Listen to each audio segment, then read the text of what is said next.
Let me ask you a question. How many of you guys are cutting from home and make 120,000 a year or more and cut from home? I think it's the hardest way to get to 120K or more, which would take home close to about 100K. That would be the hardest way to do it, is cutting from home.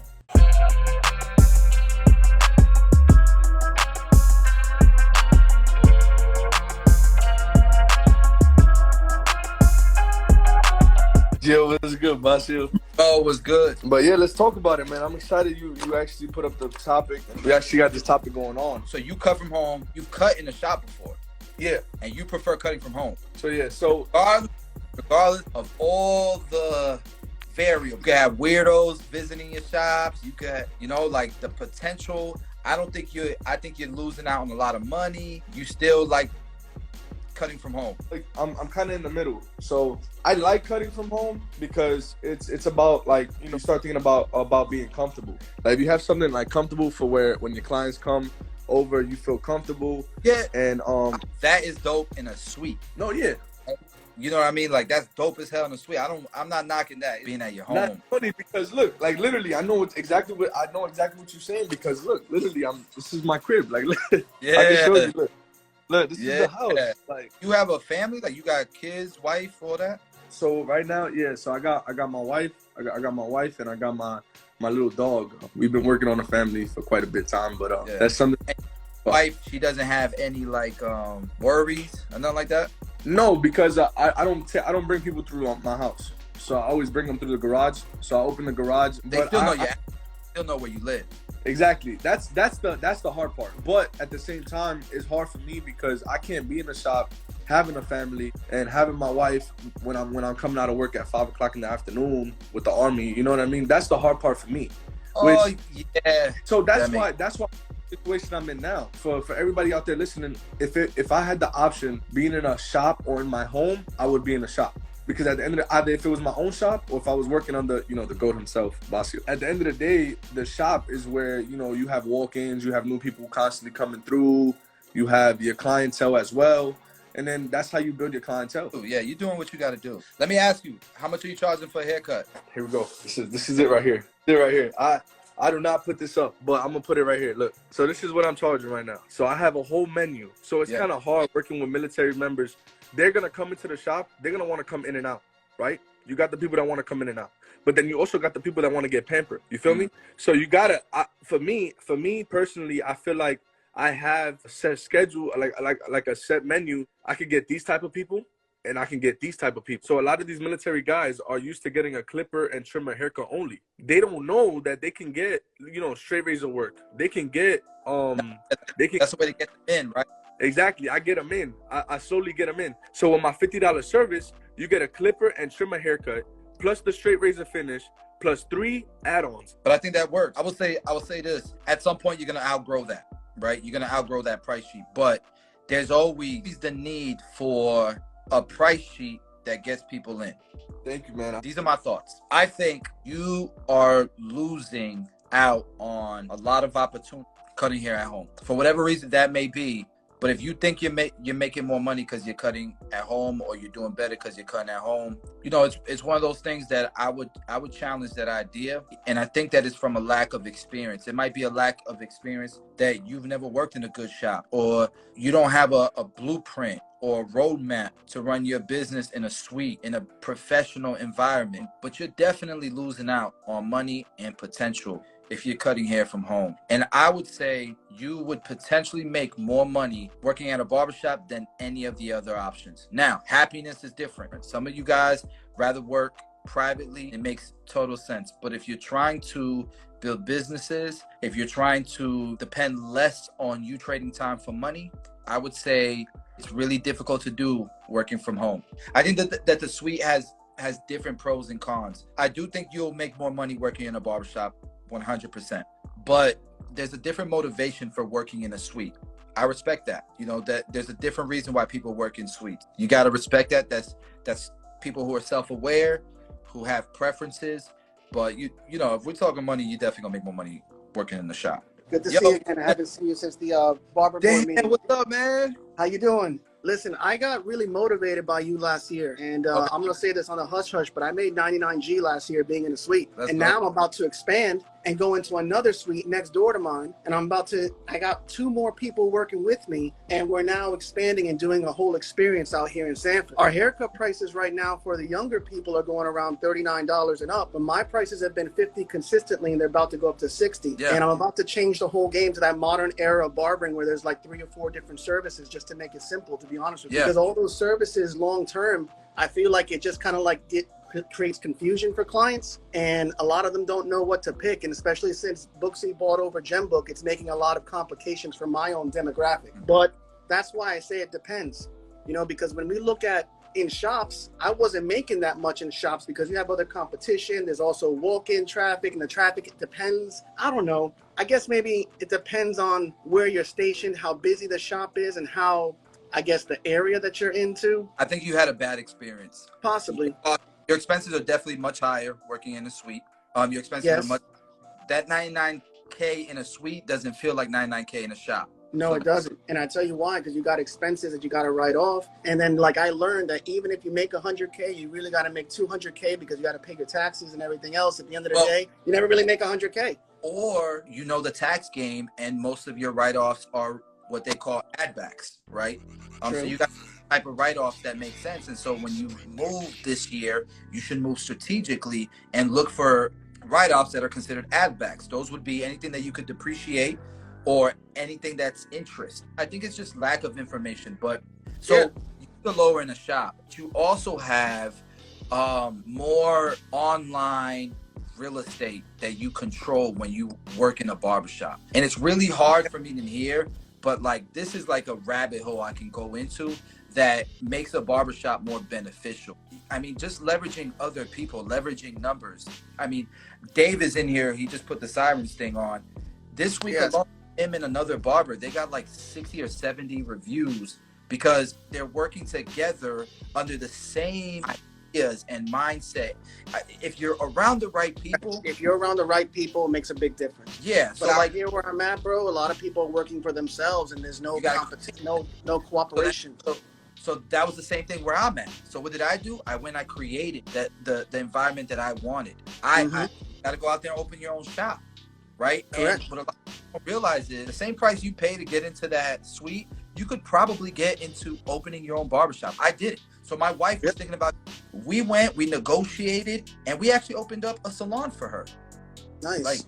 And she has a huge space for the same price. She actually less than what she would have paid for a suite. But here's the thing. When you have an actual barbershop or an actual salon, there are leverage plays that you cannot do if you work in a suite. I don't want to make 100K. I want 400K, 300K. I want barbers to start becoming millionaires. And so if we do that, we got to think much bigger, like 5 years ahead, 5 moves ahead. And I think that because people haven't been exposed to some of the things that, I'm not gonna say shop owners because most shop owners suck, right? That's why so many people are moving to suites, right? And I don't blame them because most barbershop owners suck. They think they think you're their employee, and that's not how the shit works. They try to own you and what you do and how you do it and everything. You know, we do an experience over here is different, but I don't own my people. My people, we work together as a team. That's how it should be. So imagine if it wasn't just you and 2 other guys or 1 other guy. What if it was you and 70 other barbers, 100 other barbers? What if you see what I'm saying? Like, trying to get more people to understand. Like, I get why people go to suites. I mean, I would have done it if it wouldn't have been for the fact that headaches all the time. Yeah, and you can't find peace in the shop. Absolutely. But I can tell you that with the amount of work you're doing in a suite, if you had a shop, you probably making double or triple. Yeah, working in suites is great if you have a good strategy. If you don't have a good strategy and you're trying to implement what you do in the shops here in the suites, it's not going to work. It saddens me, and this might catch some slack because the last time I said this, it was about schools. It got a lot of slack, but it saddens me that I truly believe the majority of shop owners, they aren't doing a great job. They're doing a disservice to the profession. There's a lot of talent out there, and I think that a lot of shop owners can take a lot more accountability, a lot more responsibility, and do a lot better at being servant leaders because there's a lot of talent in this. And the guys that I'm around, I would love for them to work at my shops. You know, like these are the guys who are superstars and they're being pushed away into these little suites. But you guys are so talented. like you belong leading. You belong helping other barbers, not in a suite, not. Well, remember, bro, you told me to stay in my position till that position was filled. And I stayed in this position, and now I got 2 more. Let's go. You know, the Lord's doing something out here. So now my wife, she's a cutting too. She's a barber and stylist. She sits here with me every single day. We get to work together, and I love working with my wife. And then I know you get to love that too. And then, you know, I got another person, Mike Fades, and he's working with me too, and he's part-time. And I'm still looking for 1 more, but barbers out here are being recycled. One person leaves. Everyone's trying to fight for that one person to come here because there's not enough barbers out here. There's not enough good barbers out here that really want to do the work. What it is about the new generation, man, but they don't want to work. They want everything given without putting in the work. I think also what's happening is a lot of barbers are losing faith in opportunities. Like, you might give them an opportunity, they might think, I've heard this before. The last shop owner said that he wasn't no different than the last guy. I think that a lot of people are losing hope as well. So yeah, I can see that too. Yeah, I think also the key is stop being so emotional. Stop being, and I know it's hard, you know, because we have a passion and we love what we do. But at the end of the day, you got to know when to wear your business hat and when to be passionate. Inspire others with your passion and all that good stuff. But when you make decisions, you got to understand you're running a business. And sometimes we hurt our business because of our emotions. There's got to be a balance, man. There's got to be a balance. I always believe in that, man. So I'm glad to have you on. Talk to me, man. Yeah, so I try to share some gems on that on the Facebook because everybody likes the IG. Yeah. I actually find IG very good for networking with other barbers, and I find Facebook very good for gaining clientele. Bro, thank you. Yeah, I've had numerous barbers, almost 15 barbers since I've been a part of that group, contact me, asking how to open up a barbershop, things like that. And I was able to help people open shops from California, New Jersey, signing the leases for my number 9 and my number 10. And that's just, I don't mean to cut you off, but I just in 6 years. Tough market. There's a lot of barbershops out there. So like there is impressive, man. Very good tutelage from guys like, you know, Jay Majors. And you know, he asked me, he's like, Sal, like, why don't you just do what I do and just open up one big barbershop and have 30 people working for you? See, where I live, it's a lot easier to take over towns instead of having, like, I'm not in a big city, right? So I'm in suburbia where I'm like in 5 different counties. I have them spread out within 5 to 10 miles from each other. I could do direct deposit, but I like to shake everybody's hand and say thank you and ask them how they're doing. When I first started, my boss was in Florida 8 months of the year. A lot of my guys are coming to me homeless, fresh out of state prison, stuff like that. And I promise them, listen, come in, just do me a favor. Don't waste my effing time. That's the first thing I always tell them. Don't waste my time, and I will pour everything I know of this industry into you. And you know, some of these guys never even held a clipper, and I'll teach them how to cut hair. And now they're award-winning barbers. They're barbershop owners along as my partner. They come in and they just have to represent my brand well, and they will make thousands of dollars a month. And a lot of these guys, like I said, they don't have college educations. They don't know what a CPA is. They they never had to file taxes, none of this stuff. So I teach them from day one. I say, what's your three-year goal? What's your 5-year goal? What's your 1-year goal? I work with them. I say, listen, you got to pay to play. You got to pay your taxes. You got to show that income. You got to pay Uncle Sam if you ever want to borrow $1 from that bank. Because you can have all that money under the mattress, but it really don't mean shit. You can't go buy a house with that cash. Yeah. I think that as long as core values are in line and there's money, Let's play ball. Listen, I'm talking about guys that was eating Chi-Chi's 3 years ago, making $3,000 a week now. You know, happy, opening up 2-3 shops with me. Yeah. Before I was a barber, I was a dishwasher. You never think you can own that restaurant when you're a dishwasher. You just feel like a chump. Be about your community. Get out there and help people. I help the homeless routinely. I don't do it for likes. I don't do it for instant gratification or anything like that. One thing you said that left an impression on me is you never think when you're washing those dishes for that restaurant that you could own that restaurant one day. You know what I mean? Like that's like, look at you now. Went from dishwasher to owning 7 barbershops. Your daughters 8 years old, already successful. Like you're even more than that, boss. Yo, even more than that, dog. 15 years ago, I was eating out of trash cans. I was homeless. I was smoking crack. Yeah. I was eating out of jail. I got 3 felonies, 13 trips to jail, 53 arrests. I shouldn't be here right now. Yeah. But the grace of God. And you know, the funny thing is that car accident that happened last month, I was just driving, calm day, everything's cool. I go to grab my drink and my knee hit the bottom of the steering wheel and turned it straight into a concrete barrier. I was going about 60 miles per hour.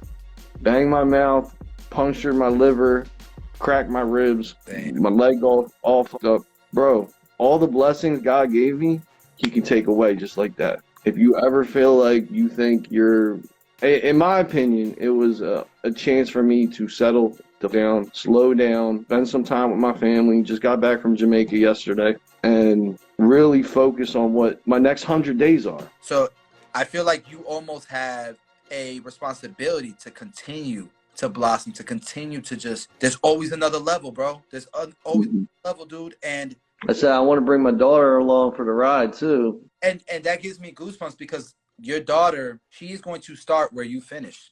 If you think about it, right? Yeah. My kids are going to start where I finish. And she's competing this Sunday in Berks County. Here's the key for the people who are watching. She's not starting where you finish because of all the materialistic things that you're leaving behind, because of the businesses you're leaving behind. It's just put this in her. There's no way she can cut the way that she cuts if you're not pouring into her here. She was waking up at 5 a.m. every Sunday coming to work with me, bro. Dude, come on, man. She's a hustler. She's a hustler like your daddy. Generational wealth. God bless you, Chris. Yo, I appreciate you putting me on. Yo, guys, go follow Sal, man. He's got an amazing story, amazing message, and amazing knowledge. Follow Sal. Get these nuggets, man. Thank you. Not a lot of people that's willing to pour into the community, into the industry for free like this.